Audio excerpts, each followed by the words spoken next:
नमस्कार दोस्तों, स्वागत है मेरिट मंत्रा के इस डिजिटल प्लेटफॉर्म पर। मैं नवरत्न मीणा आप सभी का हार्दिक अभिनंदन और स्वागत करता हूं। जैसा कि आप सभी जानते हैं कि मेरिट मंत्रा पर आज से ही संजीवनी बैच का प्रारंभ हो चुका है और हमारी पहली कक्षा ही हमने ज्योग्राफी के ऊपर रखी है, क्योंकि अगर इतिहास और कला संस्कृति जैसे विषयों को पढ़ने से पहले हम उनके स्थानों को पहले पढ़ ले, कहने का मतलब हम उनकी भौगोलिक दशाओं को, उनके भौगोलिक स्थानों को पहले पढ़ लेंगे तो वो हमारे लिए बेहतर रहेगा। इसीलिए हमने सबसे पहले भूगोल विषय का चयन किया है और भूगोल विषय में हम सबसे पहले नवीनतम जिले जो हमने 41 है और नवीनतम संभाग जो अभी तक हमने 7 ही है, उनके ऊपर सबसे पहले चर्चा करेंगे।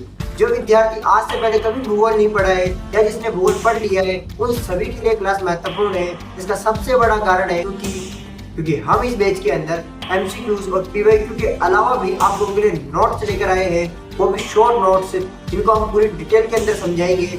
आप उन नोट्सों को साथ के साथ में उतारते जाना, जिससे कि आपका रिवीजन बहुत बेहतर हो सके। नोट्सों के साथ में हम क्वेश्चन आंसर सोल्व करेंगे, जिससे कि आपके लिए रिवीजन भी साथ में होता रहे।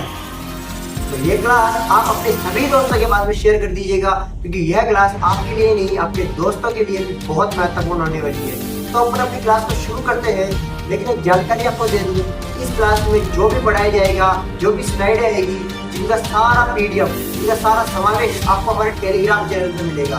सर ये टेलीग्राम चैनल कहाँ पर मिलेगा? तो यह टेलीग्राम चैनल आपको हमारे इस क्लास के डिस्क्रिप्शन बॉक्स के अंदर मिल जाएगा। या फिर अगर वहाँ पे आपको नहीं मिलता है तो आप चैनल के बायो के अंदर जाना, वहाँ पे आपको टेलीग्राम चैनल मिल जाएगा। और चैनल पे ही हमारा इंस्टाग्राम अकाउंट है। किसी बच्चे को अगर कोई पर्सनल गाइडेंस लेनी हो, कोई टॉपिक पर्सनली समझना हो, तो उसे भी वहाँ पर हम समझा सकते हैं। तो चलिए शुरू करते हैं अपनी आज की इस क्लास में। तो शुरू करते हैं अपनी पहली क्लास को। और जैसा कि आपको हमने पहले ही बता दिया है कि इसमें हम क्या क्या यूज़ करेंगे, प्रश्न उत्तरों के साथ में हम फ्लो चार्ट्स लाए ताकि यह आपको क्लियरली समझ में आए। अब देखो, बिना टाइम को वेस्ट किए हुए अपन शुरू करते हैं अपनी इस क्लास को। पहला प्रश्न अपने सामने आता है स्क्रीन पर कि किन वर्षों में संभागीय आयुक्त के पदों को समाप्त और पुनर्स्थापित किया गया था। जो संभागीय जो आयुक्त थे उनके पदों को कब समाप्त किया गया था और वापस से कब पुनर्स्थापित किया गया था। चाहे आप संभागीय आयुक्तों की बात कीजिए, चाहे संभागों की बात कीजिए, किस वर्ष में आपके संभाग समाप्त कर दिए गए थे और किस वर्ष में आपके संभागों की वापस से पुनर्स्थापना कर दी गई थी। अगर हम देखें तो 1962 के अंदर आपके संभागों को समाप्त कर दिया गया था और 1987 के अंदर आपके संभागों को वापस से पुनर्स्थापित कर दिया गया था। थोड़ा डिटेल में और समझे तो अगर आप देखें तो आपके संभागीय व्यवस्था के इतिहास को समझते हैं तो इसका जो प्रारंभ हुआ था वो हुआ था 30 मार्च 1949 को, यानी कि पहली बार संभाग 30 मार्च 1949 को बने थे। और उस टाइम पे कुल 5 संभाग थे। कितने संभाग थे? कुल 5 संभाग थे। और अपने सीएम थे हीरालाल जी शास्त्री। मुख्यमंत्री कौन थे? हीरालाल शास्त्री। अब देखो, अपने क्वेश्चन पूछ रहा था समाप्त कब हुए थे, यानी कि बंद कब हो गए थे। तो देखो, आपके समाप्ति जो अगर हुई थी, यानी कि जब संभागीय व्यवस्था को स्टॉप कब किया गया, समाप्त कब किया गया था, तो वह होता अप्रैल 1962 को। कब हुआ? अप्रैल 1962 को। उस टाइम पे अपने मुख्यमंत्री मोहनलाल सुखड़िया जी थे और अपने राज्यपाल थे संपूर्णानंद जी, जिन्होंने संपूर्ण संभागों को समाप्त कर दिया था और इस व्यवस्था को क्या कर दिया था? बंद कर दिया था। इसके बाद में वापस इसकी पुनर्स्थापना हुई थी 26 जनवरी, जिस दिन अपना गणतंत्र दिवस होता है 1987 को, लगभग 25 सालों के बाद में, यानी कि कुल 25 साल के बाद में वापस से संभागों की पुनः स्थापना हुई, यानी कि पुनः प्रारंभ किए गए। और अपने सीएम थे हरिदेव जोशी। एच फॉर हीरालाल शास्त्री के द्वारा इनकी शुरुआत की गई थी। एच फॉर हरिदेव जोशी के द्वारा पुनः जो है इनकी स्थापना की गई थी, इनकी पुनः प्रारंभ किया गया था। प्रारंभ कौन करता है? हीरालाल जी शास्त्री, जो एच से स्टार्ट होते हैं, और एच से ही स्टार्ट होते हैं हरिदेव जोशी, जिन्हें पुनः प्रारंभ करते हैं। और उसके अलावा मोहनलाल सुखड़िया इनकी समाप्ति कर देते हैं।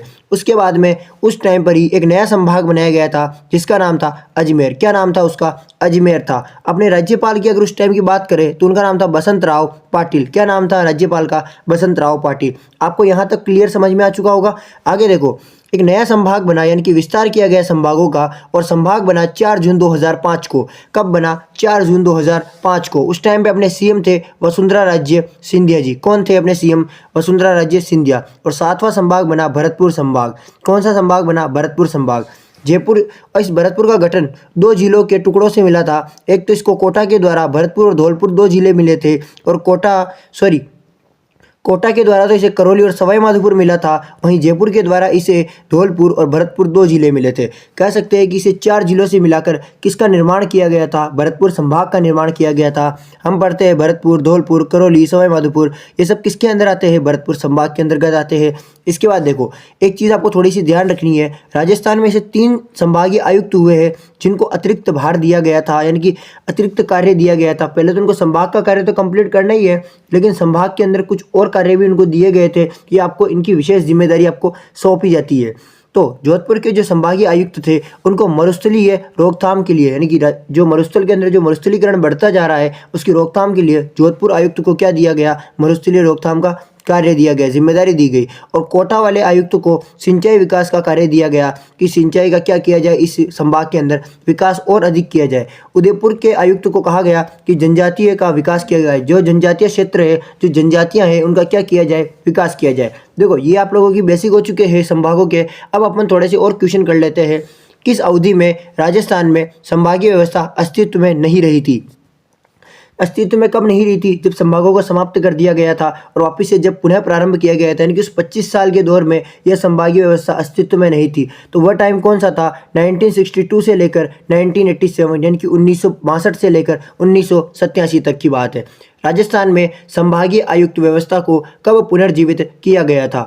आपको पता है 1962 में क्या कर दिया गया था, इसे समाप्त कर दिया गया था और अब पुनर्जीवित 1987 में किया गया था।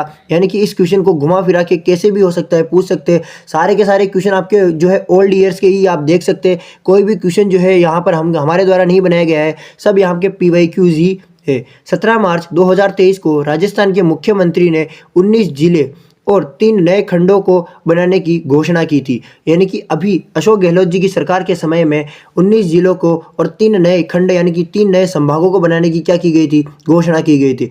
निम्न में से कौन सा खंड यानी कि कौन सा जो संभाग है वह क्या नहीं है, इसके अंदर वह शामिल नहीं है। यानी कि सीकर को तो शामिल किया गया, यानी कि खंड के यानी कि संभाग के रूप में कहा गया था। बांसवाड़ा को भी एक संभाग बनाने की कहा गया था और पाली को भी क्या बनाया गया था, संभाग बनाने की कहा गया था। लेकिन डूंगरपुर को संभाग नहीं बनाया गया था, यह तो ऑलरेडी बांसवाड़ा के अंदर आता था उस समय जब यह घोषणा की गई थी।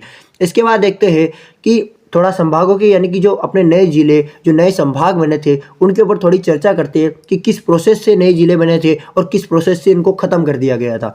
देखो बजट 2023 की बात है, 22-23 में जब बजट पास हुआ उसमें इन नए जिलों की क्या की गई, घोषणा की गई थी। और इन नए जिलों की घोषणा के लिए एक नई कमेटी बनाई गई थी, रामलुभैया कमेटी। और इसकी सिफारिश के तौर पर इस जो कमेटी थी इसका गठन कब हुआ, 21 मार्च 2023 के अंदर। और इसकी सिफारिश के तौर पर जो है नए जिले बनाए गए थे। अब देखो ये जो समिति थी इसका गठन हुआ 21 मार्च 2023 को और कैबिनेट ने इस समिति को यानी कि इस कमेटी को जो मंजूरी कब दी थी, वो दी थी 4 अगस्त 2023 को। क्या दी थी, इसकी सिफारिश को मंजूरी दी थी। और एक अधिसूचना जारी की गई थी 6 अगस्त 2023 को। कोई भी कार्य करने से पूर्व उसके एक दिन पूर्व अधिसूचना जारी की जाती है, उसके बाद में ही आपका जो है कार्य प्रारंभ किया जाता है।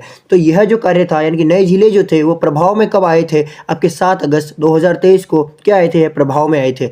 आपको समझ में आ चुका होगा। 2022-23 के बजट की बात है, रामलुभैया कमेटी की स्थापना की गई थी 21 मार्च 2023 को और कैबिनेट ने इसे 4 अगस्त 2023 को मंजूरी दी और 6 अगस्त यानी कि 2 दिन बाद में ही इसकी अधिसूचना जारी की गई और अगले ही दिन प्रभावी यानी कि नए जिले स्थापित कर दिए गए थे।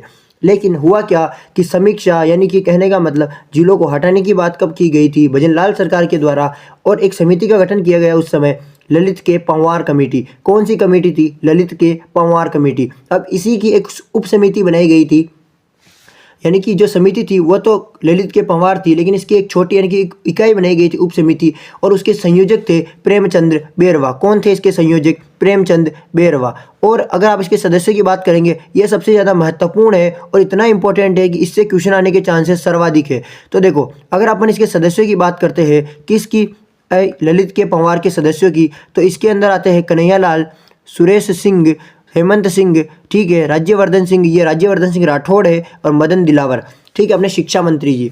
तो ये लोग इसके क्या थे, सदस्य थे। आपको प्रेमचंद बेरवा, कन्हैया लाल, सुरेश सिंह, हेमंत सिंह, राज्यवर्धन सिंह, मदन दिलावर, ये 6 नाम आपको क्या होने चाहिए, कंप्लीट याद होने चाहिए। अब देखो ये जो समिति थी ललित के पंवार, इसने अपनी रिपोर्ट कब सौंपी? 31 अगस्त 2024 को। अगले ही साल यानी कि 7 अगस्त 2023 को तो क्या बने थे? नए जिले बने थे। और अगले ही साल उसी महीने की अंतिम तारीख को इन्होंने क्या सौंपी? रिपोर्ट सौंपी नए जिलों को समाप्त करने की। और इन्होंने सिफारिश की थी कि नवीनतम जिले और जो संभाग है उनको क्या किया जाए? निरस्त किया जाए। अब इन्होंने कहा कि सभी को नहीं किया जाए, केवल और केवल 8 जिलों को ही यथावत रखना है और बाकी के जो सारे जिले हैं उनको क्या करना है? निरस्त करना है। यानी कि हमने 50 जिले बनाए गए थे और उन 50 जिलों में से 9 जिलों को क्या किया गया? निरस्त किया गया था। 9 को क्या किया गया? निरस्त किया गया। और 8 को क्या किया गया? रेगुलर यानी कि वैसा का वैसे ही रखा, उन्हें निरस्त नहीं किया गया। अब देखो कौन सी जिलों को निरस्त किया गया, कौन सी जिलों को यथावत रखा, इसके ऊपर थोड़ी सी चर्चा करते हैं। तो देखो अपने जो जिले थे उनको निरस्त किया गया, उसमें सबसे पहले अपन देखते हैं दूदू हो गया, नीम का थाना हो गया, सांचौर हो चुका है, ठीक है, गंगापुर सिटी हो चुका है, एक आपका शाहपुरा, ठीक है, कौन सा? शाहपुरा, ठीक है, शाहपुरा, केकड़ी और अनूपगढ़, ठीक है, जयपुर ग्रामीण और जोधपुर ग्रामीण, ऐसे करके टोटल 9 जिलों को क्या किया गया था? आपके समाप्त कर दिया गया था। और यथावत किसे रखा गया? यथावत रखा गया था फलोदी, बालोतरा, सलूम्बर, ब्यावर, डीग, ठीक है, और कोटपुतली, बहरोड, डीडवाना, कुचामन, खेरतल, तिजारा, इन 8 जिलों को क्या किया गया? रेगुलर रखा गया, यानी कि इन्हें कंटिन्यू रखा गया, इन्हें नहीं निरस्त किया गया। जो निरस्त किए गए वो ये है आपके 9 जिले थे। इनके बारे में आपको पूछा जा सकता है निम्न में से कौन सा जिला है जिसको निरस्त कर दिया गया है, या निम्न में से कौन सा राजस्थान का जिला नहीं है। इसके बारे में आपको थोड़ा ध्यान रखना है क्योंकि इस टाइप से क्वेश्चन पूछा जा सकता है। क्योंकि अब आपने इनके बारे में सुन लिया है तो हो सकता है आपसे पूछा जा सकता है। और ज़्यादातर बच्चे जो है नीम का थाना और ये जो शाहपुरा है इसमें ज़्यादा कंफ्यूज होते हैं क्योंकि बहुत सारों को ऐसा लगता है कि नीम का थाना वर्तमान में भी जिला है। तो आज आपको ये क्लियर कर लेना है कि ऐसा इस प्रकार का कोई जिला अब नहीं रहा है, ठीक है। इसके बाद चलते हैं अपन नेक्स्ट क्वेश्चन पे। 5वें नंबर पे क्वेश्चन आता है कि अजमेर जो है राजस्थान का छठा संभाग था और इसे कब बनाया गया? अजमेर को छठा संभाग कब बनाया गया, यह सबसे महत्वपूर्ण है। तो देखो अजमेर को जो था अपना जिला कब घोषित किया गया था? तो यह किया गया था 1 नवंबर 1956 को। क्या किया गया? इसे जिला घोषित किया गया। और उसी टाइम पीरियड में जो था इसको उस टाइम पीरियड में इसे जिला घोषित किया गया था। और मैंने बताया था हरिदेव जोशी जिस टाइम पर अपने नए जिलों को नए संभागों को वापिस से पुनर्जीवित किया गया था, उस समय क्या किया गया था? अजमेर को एक छठा संभाग के रूप में नया संभाग घोषित किया गया था। और वह टाइम पीरियड था 1987 का, जब अपने संभागों को वापिस से पुनर्जीवित किया गया था, पुनर्स्थापित किया गया था। उस टाइम पे क्या किया गया था? अजमेर एक नया संभाग था, उसको क्या किया गया? गठित किया गया था। नेक्स्ट क्वेश्चन पे चलते हैं। राजस्थान का कौन सा संभाग राज्य में सर्वाधिक क्षेत्रफल घेरता है? सभी जानते हैं सबसे बड़ा क्षेत्रफल वाला जैसलमेर है। और जैसलमेर, जोधपुर, सबसे बड़े बड़े जिले हैं जो बाड़मेर, ये सब कौन से संभाग के अंतर्गत आते हैं? जोधपुर के अंतर्गत।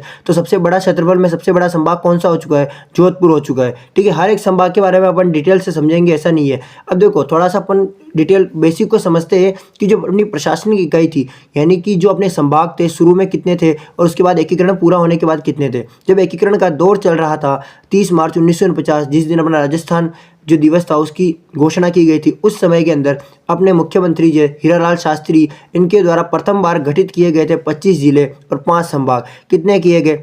25 जिले और 5 संभाग। किनके द्वारा? हीरालाल शास्त्री के द्वारा। और उस समय अपने राज प्रमुख कौन थे? सवाई मानसिंह सेकंड। कौन थे? सवाई मानसिंह सेकंड क्या थे? अपने राज प्रमुख से पद पर थे, ठीक है। जब पूर्ण आपके एकीकरण कंप्लीट हो गया उस समय 1 नवंबर 1956 की बात है। उस समय अपने सीएम थे मोहनलाल जी सुखाड़िया।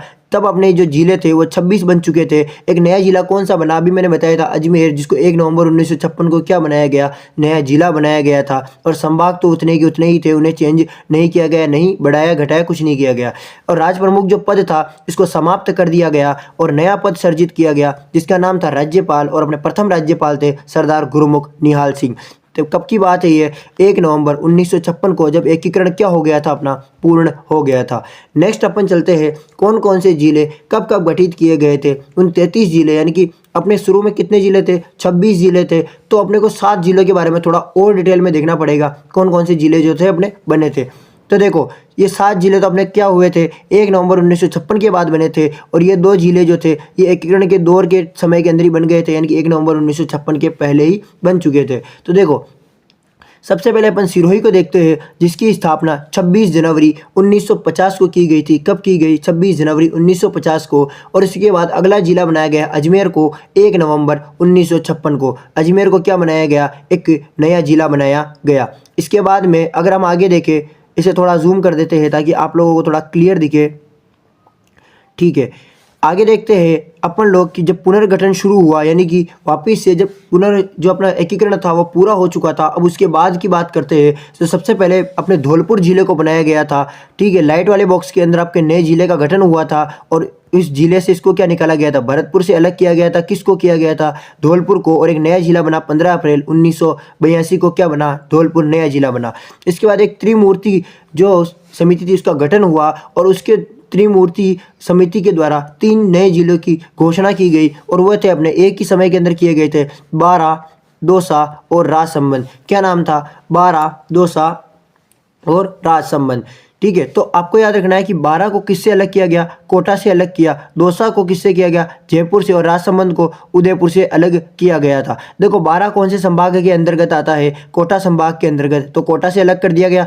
दौसा किस में आता है? जयपुर में, तो दौसा को जयपुर से अलग किया गया। राजसमंद किस में आता है? उदयपुर में, तो आपको उदयपुर से अलग किया गया था। ठीक है, ऐसे ये संभाग के तौर पर आपको मैं बता रहा हूँ कि ये ट्रिक है याद करने की। ठीक है, अब आगे देखो, जो कोटा, जयपुर और उदयपुर है, इनको अपन अभी थोड़ी देर पहले भी पढ़ के आए थे कि इन जिलों के जो संभागीय आयुक्त थे तो इनको क्या दिया गया? अतिरिक्त प्रभार भी दिया गया था। तो आप चीज़ों को थोड़ा कनेक्ट करके पढ़ना।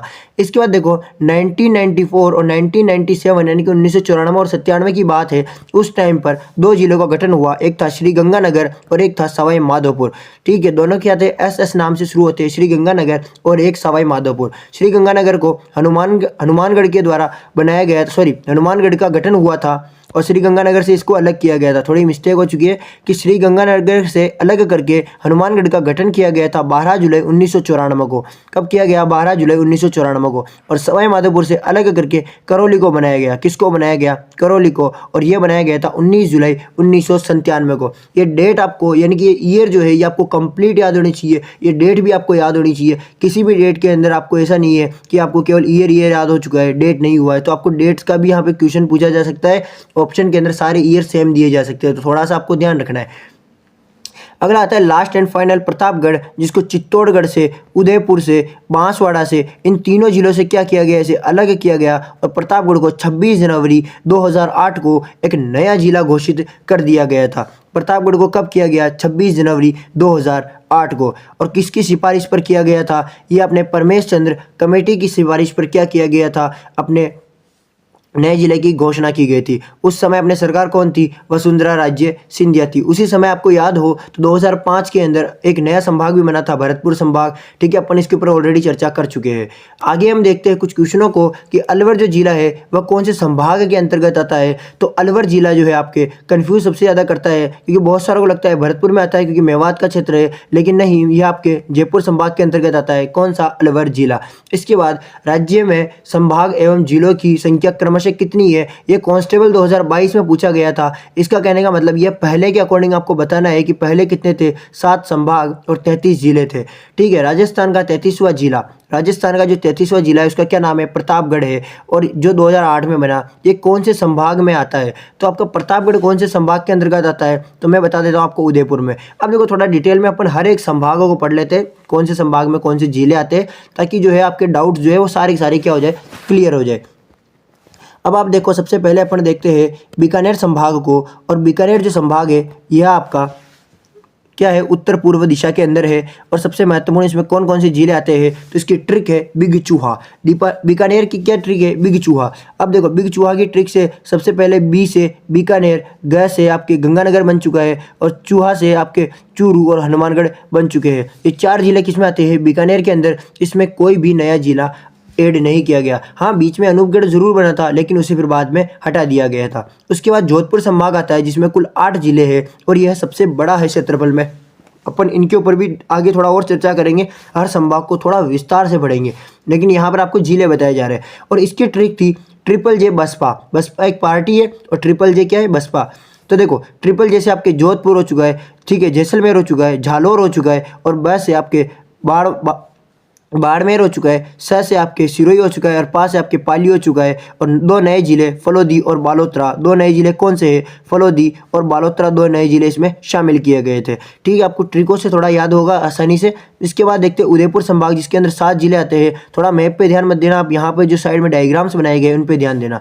ठीक है, उदयपुर संभाग में कितने जिले आते हैं? 7 जिले आते हैं। और उसमें उदयपुर, प्रतापगढ़ और राजसमंद और चित्तौड़गढ़ और डूंगरपुर, बांसवाड़ा ये तो ऑलरेडी ही थे। कहने का मतलब 6 जिले तो पहले से ही थे। कौन कौन से? उदयपुर, प्रतापगढ़, राजसमंद, चित्तौड़गढ़, डूंगरपुर और बांसवाड़ा। लेकिन एक नया जिला बना जिसका नाम था सलूमबर, और उसको कौन से संभाग में शामिल किया गया? उदयपुर के अंदर शामिल किया गया। ठीक है, इसके बाद देखो इसकी ट्रिक क्या थी। उदयपुर की ट्रिक है उदय व प्रताप रांची में डूबा। क्या ट्रिक है इसकी? उदय व प्रताप रांची में डूबा। देखो इसको थोड़ा आराम से आपको देख सकते हो आप। अब देखिए आराम से, उदय व प्रताप रांची में डूबा। उदय से उदयपुर, प्रताप से प्रतापगढ़, राज से राजसमंद, ची से चित्तौड़गढ़, डू से डूंगरपुर और बा से बांसवाड़ा और नया जिला सलूमबर। आपको थोड़ा सा याद रखना है, ये पुराने जिलों की ट्रिक है, बट आप नए जिलों को इनमें थोड़ा सा ऐड कर लेना। और नई ट्रिक अगर आप बना लिए हो तो उस नई ट्रिक को कमेंट में ज़रूर बताना कि नई ट्रिक क्या बनाई है आपने। जयपुर संभाग के 7 जिले हैं और उसकी ट्रिक है अजय सीकर से 2 झुंझुनू लाया। अजय सीकर से क्या लाया? 2 झुंझुनू। ये ट्रिक हो चुकी है। ऐसे हो चुका है आपके अलवर, जय से, ठीक है, जयपुर और सीकर, जय से आपका जयपुर और सीकर का सीकर ही रहेगा, और झुंझुनू से झुंझुनू होगा, और 2 से आपके दौसा हो जाएगा। ठीक है, और नए जिले कोटपुतली, बहरोड और खेरतल तिजारा इसमें शामिल किए गए हैं। यानी कि बीकानेर में नया जिला कोई भी नहीं जोड़ा गया। जोधपुर में नया जिला, बालोतरा, फलोदी 2 नए जिले आपके जोड़े गए। उदयपुर संभाग में 1 नया जिला जुड़ा गया, वहीं जयपुर संभाग में 2 नए जिले जुड़े गए। भरतपुर संभाग की बात करते हैं, जिसके अंदर आपके भरतपुर, सवाई माधोपुर, करौली और धौलपुर, ये तो आपको पता ही है कि इनको आपके चारों जिलों को जोड़कर ही भरतपुर नया संभाग बनाया गया था। लेकिन एक नया जिला और आता है जिसका नाम है डीग, यानी कि हम कह सकते हैं भरतपुर में भी एक नया जिला आया था। कोटा संभाग की बात करते हैं और इसके अंदर 12 बूंदी, कोटा, झालावाड़, और इसकी ट्रिक होती है बाबू को झाला दे। क्या दे? बाबू को झाला दे। बा से 12, बू से बूंदी, को से कोटा और झाला से झालावाड़ हो चुका है। ठीक है, भरतपुर संभाग की ट्रिक क्या है? बीएससी धौलपुर। बीएससी क्या है? एक डिग्री हो चुकी है, तो बी से भरतपुर, एस से सवाई माधोपुर, सी से करौली, और धौलपुर का धौलपुर ही रह जाएगा। तो यहाँ पर अपने कोटा संभाग के अंदर भी कोई जिला नहीं जुड़ा गया। देखिए 2 और 2 आपके 4 जिले हो चुके, 4, 5 और 1 6, और इसके बाद अपना एक संभाग आता है जिसका नाम है 6 जिले आपके नए वाले थे, नए जिले, उनको आपको अलग अलग संभागों में जोड़ दिया गया है। लास्ट आपके संभाग आता है जिसका नाम है आपके अजमेर संभाग। अब इसके अंदर आपके 2 जिले जुड़े गए थे, ब्यावर और डीडवाना, और ऐसे करके आपके 8 नए जिले जो है वो सारे संभागों के अंदर आ चुके हैं। और इसकी ट्रिक होती है अभिनाटोक। अभिनाटोक का मतलब हो चुका है अजमेर, भीलवाड़ा, टोंक और नागौर। ये क्या हो चुकी है? इसकी ट्रिक हो चुकी है, और इसमें कुल 6 जिले आते हैं। तो यह आपको अच्छे से समझ में आ चुका होगा सारे के सारे जिले, कौन से जिले जो है कौन से संभाग के अंतर्गत आते हैं, कि कौन से संभाग में कितने जिले हैं, कौन से संभाग के अंदर कौन से नए जिले शामिल किए गए, ये सब आपको पता चल चुका होगा। एंड ये ट्रिक आप ये जो है कॉपी पेन उठाइए और इन ट्रिकों को आप नोट कर लीजिए, क्योंकि ये ट्रिक तो आपकी बहुत काम आने वाली है। अब थोड़ा विस्तार से अपन सारे संभाग को एक बार पढ़ लेते हैं, और जैसे ये पढ़ने के बाद में अपन क्वेश्चन आंसर्स करेंगे आराम से। तो देखो सबसे पहले अपन जो संभाग देखने वाले हैं उसका नाम है जोधपुर, और ये आपको पता है कि क्षेत्रफल में भी सबसे बड़ा संभाग है। तो अपन इसके ऊपर थोड़ी चर्चा करते हैं। तो देखो अपने जोधपुर संभाग को अपन थोड़ा इसे जूम करेंगे ताकि अपने लिए एकदम क्लियर दिखे। अब देखो जोधपुर संभाग की अगर हम बात करते हैं तो जो जोधपुर संभाग है इसे मरुस्थल केसरी कहते हैं। क्या कहते हैं? इसे मरुस्थल केसरी कहते हैं। भौगोलिक स्थिति की बात करें, यानी कि भूगोल और स्थिति के ऊपर बात करें, तो यह पश्चिम दिशा का संभाग है और इसकी सीमा पाकिस्तान और गुजरात से लगती है। और अगर मध्यवर्ती जिले देखें तो पाली, बालोतरा और जोधपुर क्या है? इसके मध्यवर्ती जिले हैं। इसकी विशेषता यह है कि ये क्षेत्रफल में क्या है? सबसे बड़ा जिला है। क्या है ये? क्षेत्रफल में सबसे बड़ा जिला है। सर्वाधिक क्या पाए जाते हैं यहाँ पर? पशु संपदा। यहाँ पर तापमान सर्वाधिक है, यहाँ पे शुष्कता भी सर्वाधिक है, यहाँ पे सड़कें यानी कि नेशनल हाईवे क्या है? इनकी लंबाई सर्वाधिक है, यानी कि ये भी सर्वाधिक है। मरुस्थल यहाँ पे ज़्यादा है। दलहन फसलें यहाँ पे सर्वाधिक होती है। अंतर्राष्ट्रीय सीमा अंतर्राष्ट्रीय सीमा सर्वाधिक यही संभाग लगाता है। प्राकृतिक तेल का उत्पादन इसी संभाग में होता है। आपको पता है बांसवाड़ा बाड़मेर के अंदर जो है प्राकृतिक तेल की क्या है? रिफाइनरियाँ है। ठीक है, इसके बाद देखिए दशकीय वृद्धि दर यहाँ पर सर्वाधिक होती है और अरावली की ऊंचाई सर्वाधिक इसी में है। और वो कौन सा जिला है, सिरोही के अंदर सर्वाधिक ऊंची चोटी है अरावली की गुरु शिखर। ठीक है, अब देखो न्यूनतम सबसे कम क्या पाया जाता है जोधपुर संभाग में, तो वनस्पति यहाँ पे सबसे कम पाई जाती है, वर्षा यहाँ पे सबसे कम होती है, जनघनत्व यहाँ पे सबसे कम है, आर्द्रता यहाँ पर कम है। और यहाँ पर जो है प्रमुख संस्थान कौन से है या प्रमुख तथ्य यानी कि फैक्ट कौन से है यहाँ इस संभाग के बारे में, तो अगर हम उन्हें देखते हैं तो सबसे पहले देखते हैं तो IIT, एम्स, आयुर्वेद विश्वविद्यालय, पंचभद्रा रिफाइनरी, ये सब कहाँ पर है, अपने जोधपुर संभाग के अंतर्गत है। और एक अपना आता है माउंट आबू, कौन सा, माउंट आबू, जो सर्वाधिक वर्षा वाला और ठंडा स्थान है, यह भी कौन से संभाग में है, अपने जोधपुर संभाग में।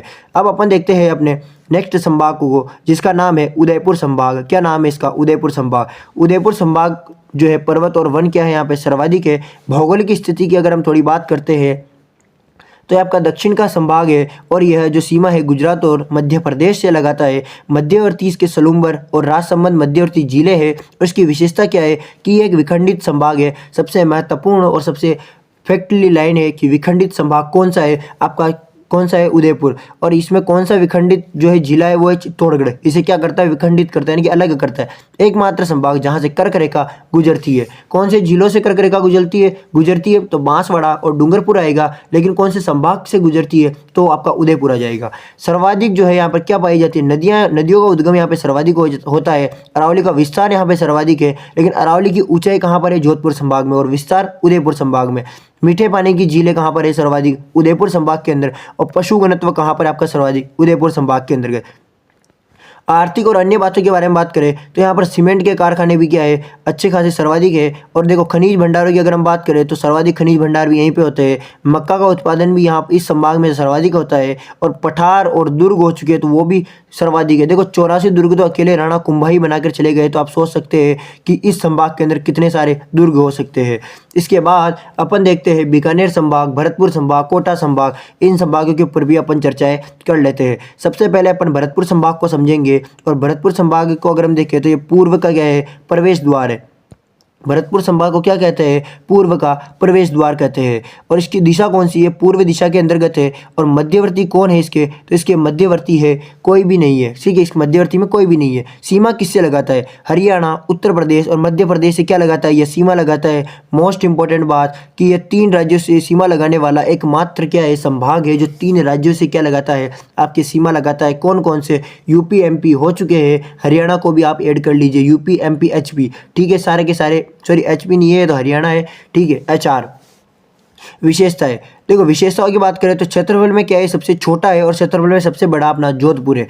सबसे छोटा कौन है, आपके भरतपुर। और सबसे बड़ा कौन है, आपके जोधपुर। न्यूनतम क्या है, लिंगानुपात, पशु संपदा।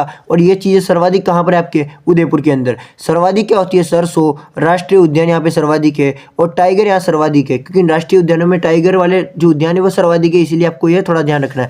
विशेषताओं की अगर हम बात करें तो सांसी जनजाति जो भरतपुर के अंदर निवास करती है। मिट्टी का बना बांध जो पांचना बांध है वो भी भरतपुर संभाग के अंतर्गत आता है। मिट्टी का दुर्ग जिसे लोहागढ़ दुर्ग कहते हैं, ये भी भरतपुर के अंतर्गत है। और यहाँ पर एक बलुआ पत्थर पाया जाता है जो इस संभाग की प्रमुख विशेषताओं में से एक है। अगर हम बात करते हैं कोटा संभाग की तो कोटा संभाग आपका दक्षिण पूर्व दिशा के अंतर्गत है। और यह मध्य प्रदेश के साथ सीमा लगाता है। और इसके मध्यवर्ती में बूंदी है। कौन है इसके मध्य में, बूंदी। इसकी विशेषताओं की बात करें तो यहाँ पर न्यूनतम क्या है, जनसंख्या है। न्यूनतम क्या है, यहाँ पर ऊँट है। न्यूनतम क्या चलती है, यहाँ पे आंधियाँ चलती है। सर्वाधिक क्या है, यहाँ पे वर्षा होती है। सर्वाधिक आर्द्रता है। सर्वाधिक नदियाँ जो है यहाँ से निकलती है। ठीक है, उद्गम नहीं होता है, यानी कि इस संभाग से गुजरती है और उद्गम होना दोनों में बहुत डिफरेंट है। सबसे ठंडा संभाग भी कौन सा है, यही है। लेकिन अगर सबसे ठंडा जिला पूछा जाए या स्थान पूछा जाए, आपसे स्थान पूछा जाता है तो आपका माउंट आबू आएगा।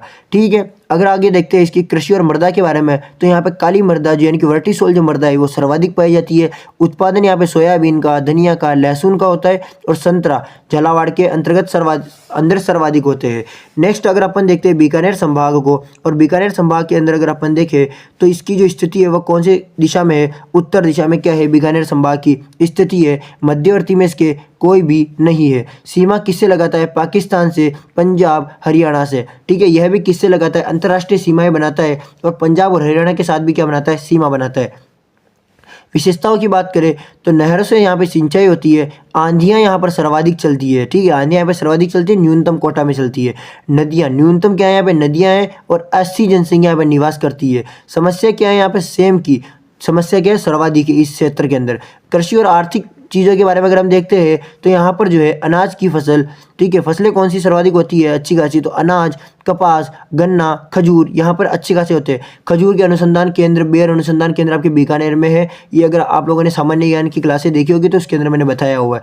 तो अगर आपने सामान्य ज्ञान की मैराथन नहीं देखी तो उसे जाकर आप जरूर देख लीजिएगा, ठीक है, अगर थर्ड ग्रेड की तैयारी करने वाले विद्यार्थी इसे देख रहे हैं तो।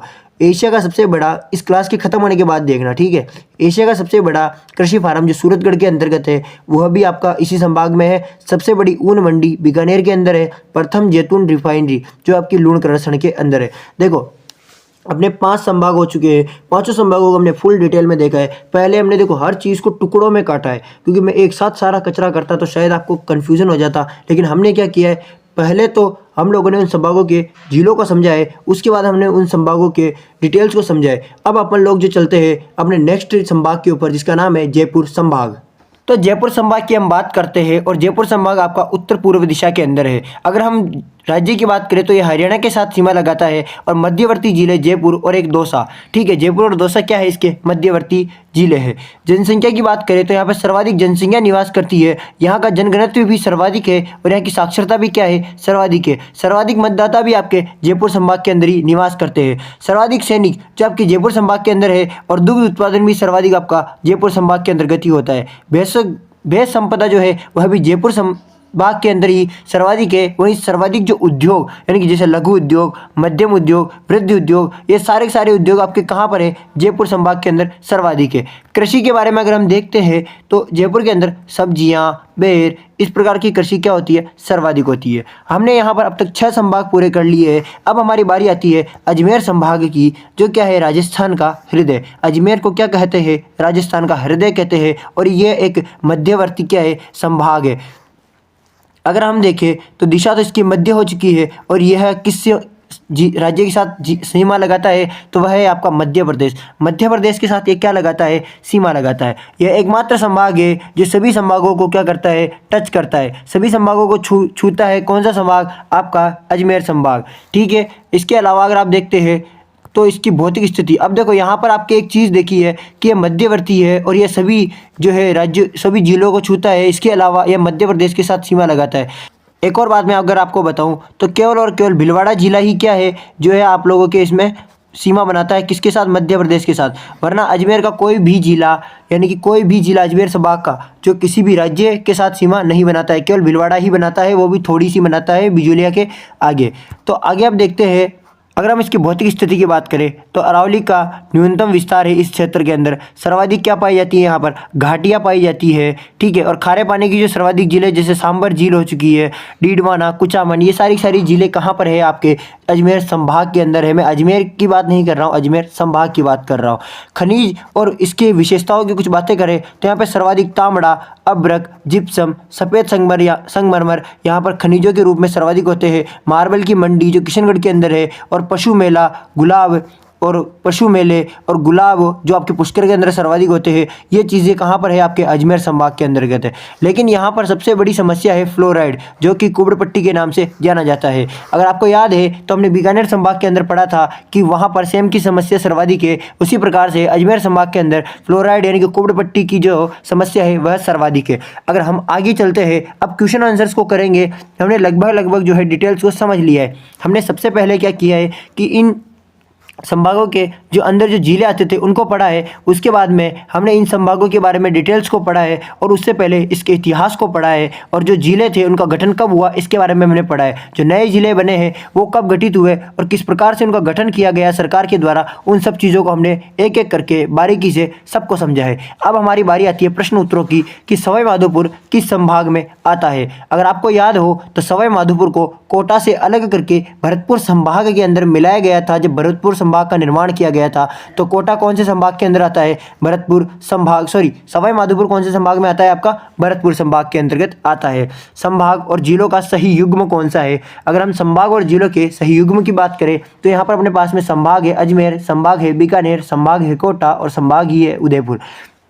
सभी संभागों की आपकी जिले जो है मैंने आपको एक बार बता दी है। तो अब आप यहाँ पर मिलान करते हैं। अजमेर संभाग के अंदर कौन कौन आता है, तो इसकी ट्रिक थी अभी नाटो को, जैसे अजमेर, नागौर, टोंक, भीलवाड़ा, यानी कि ये सारे सारे कौन से संभाग के अंतर्गत आते हैं, अजमेर संभाग के अंतर्गत आते हैं। इसके अलावा भी अजमेर में 4 जिले और है, उनका नाम है, जैसे 2 जिले और है, डीडवाना, कुचामन और एक ब्यावर। इसके अलावा अगर हम बीकानेर की बात करें तो बीकानेर का सूत्र है बिग चूहा, बीकानेर, चूरू, ठीक है, चूहा, यानी कि देखो 20 एक गंगानगर और एक हनुमानगढ़, जो श्री गंगानगर और हनुमानगढ़ के वो 2 जिले इसके अंदर शामिल नहीं है। कोटा की बात करें तो कोटा में आता है बाबू को झाला दो, कि बाबू के अंदर ये बाबू के जो आ चुका है नाम को, और झाला यानी झालावाड़ जो इसके अंतर्गत नहीं है। उदयपुर की बात करते हैं, ठीक है, तो उदयपुर के अंदर उदयपुर, राजसमंद, रांची वाला, ठीक है, चित्तौड़गढ़ नहीं है। इसके अलावा अगर आप देखते हैं बांसवाड़ा, डूंगरपुर, प्रतापगढ़, ये सब जिले इसमें नहीं है, लेकिन उदयपुर वाला भी इसमें मिलान नहीं करता है। अगर हम देखते हैं यहाँ पर अजमेर संभाग के बारे में, तो अजमेर संभाग का यहाँ पर अपना पूरा मिलान करता है। तो अपना राइट आंसर भी क्या हो जाएगा, अजमेर संभाग वाला, यानी कि 1 नंबर वाला अपना राइट आंसर होगा। नेक्स्ट क्वेश्चन आता है, राजस्थान का 27वां जिला कौन सा बनाया गया था। हमने पहले बहुत सारे जिले पढ़ लिए हैं और सारे जिलों को हमने एक बार डिटेल में कंप्लीट पढ़ लिया है। हम पढ़कर आए थे कि राजस्थान का 27वां जिला धौलपुर को बनाया गया था। किसे बनाया गया, धौलपुर को बनाया गया। कब बनाया गया, ये सब हमने पहले ही चर्चाएं कर ली है। गंगानगर से हनुमानगढ़ जिले का गठन किस वर्ष को किया गया था। श्री गंगानगर से अलग करके एक हनुमानगढ़ जिले का निर्माण किया गया था, और वह कब किया गया था, 12 जुलाई 1994 को किया गया था। 12 जुलाई 1994 को किया गया था। पहला ऑप्शन गलत है, दूसरा भी गलत है, तीसरा भी गलत है। इसमें 1994 था, लेकिन यहाँ पे डेट देख लीजिए आप, डेट चेंज कर दी गई है, और चौथे ऑप्शन के अंदर डेट और सब कुछ क्या है, एकदम सही है। तो चौथा ऑप्शन अपना क्या हो जाएगा, इसमें एकदम राइट हो जाएगा। नेक्स्ट क्वेश्चन के ऊपर अपन चलते हैं। निम्न में से किस वर्ष 12 जिले को राजस्थान के पहले के कोटा जिले से अलग करके बनाया गया था। यानी कि निम्न में से किस साल 12 जिले को बनाया गया था, कोटा से इसे अलग किया गया था, और कब बनाया गया था। मैंने आपको बताया था कोटा से अलग करके आपके 12 को बनाया गया, जयपुर से अलग करके आपके 200 को बनाया गया। तो अब आपको ये बताना है उस टाइम पे अपने 3 जिलों को बनाया गया था। तो अब यहाँ पर आप देखिए कि कोटा से अलग करके आपके 12 को कब बनाया गया था। एक ही टाइम पीरियड है, 10 अप्रैल 1991 वाला, और 1991 इसमें राइट आंसर हो जाएगा। नेक्स्ट क्वेश्चन पे चलते हैं कि निम्न में से किस वर्ष प्रतापगढ़ को राजस्थान का 33वां जिला घोषित किया गया था। मैंने बताया था 26 जनवरी, कौन सा साल, 26 जनवरी, साल कौन सा है, 2008। कौन सा साल है, 2008 है। देखो इस टाइम पे अपने मुख्यमंत्री कौन थे, श्रीमती वसुंधरा राजे सिंधिया, और टाइम दिन क्या था, 26 जनवरी का वह दिन था। ठीक है, उस दिन कौन सा जिला बनाया गया था, अपना प्रतापगढ़ को बनाया गया था नया जिला 33वें नंबर पे। दौसा जिले का गठन कब हुआ था, दौसा जो जिला था इसका गठन कब हुआ था। अभी जस्ट मैंने बताया है कि जयपुर को भी क्या किया गया, जयपुर से अलग करके कौन सा जिला बनाया था, दौसा को बनाया गया था, और कोटा से अलग करके 12 को बनाया था। और ये 10 अप्रैल 1981 में त्रिमूर्ति समिति के गठन की अध्यक्षता में यह 3 जिले बनाए गए थे। हम यहाँ देखते हैं करौली जिले का गठन कब हुआ था। देखो करौली जिले का जो गठन हुआ था वो होता 1997 के अंदर, और कब की बात है, 19 जुलाई 1997 को करौली का निर्माण हुआ था। कौन से जिले से करौली को अलग करके बनाया गया था, तो मैंने बताया था सवाई माधोपुर से करौली को अलग करके बनाया गया था। 27वें जिले के रूप में गठित धौलपुर का क्षेत्र पूर्व से किस जिले का भाग था।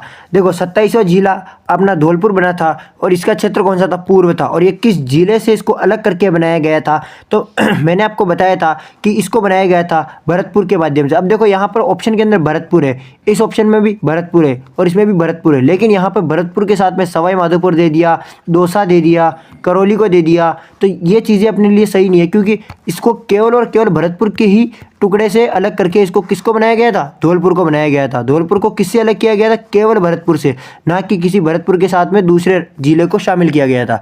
तो देखो अपना अगला क्वेश्चन आता है, राजस्थान के नवगठित 33वें जिले प्रतापगढ़ का गठन किन जिलों के मिलाकर किया गया था। अब प्रतापगढ़ अपना कौन सा जिला है, 33वें नंबर का, और कौन कौन से जिले इसमें मिलाए गए थे तो आपको पता है उसमें उदयपुर था। उदयपुर अपने इस ऑप्शन में है, उदयपुर इस ऑप्शन में है, तीसरे ऑप्शन में उदयपुर नहीं है, इसे आप कट कर दीजिए, चौथे ऑप्शन में भी उदयपुर है। अगला अपन देखते हैं चित्तौड़गढ़। चित्तौड़गढ़ अपना इस ऑप्शन में है, इस वाले ऑप्शन में है, और इसमें भी है। तीसरे नंबर पर अपना बांसवाड़ा, और बांसवाड़ा अपना इसमें है, और इसमें नहीं है, आप इसे भी कट कर दीजिए। डूंगरपुर से अपने किसी को अलग करके नहीं बनाया गया था। 3 जिले थे अपने, बांसवाड़ा, उदयपुर और चित्तौड़गढ़। तो अपना ऑप्शन नंबर कौन सा राइट हो जाएगा, 2 नंबर का हो जाएगा।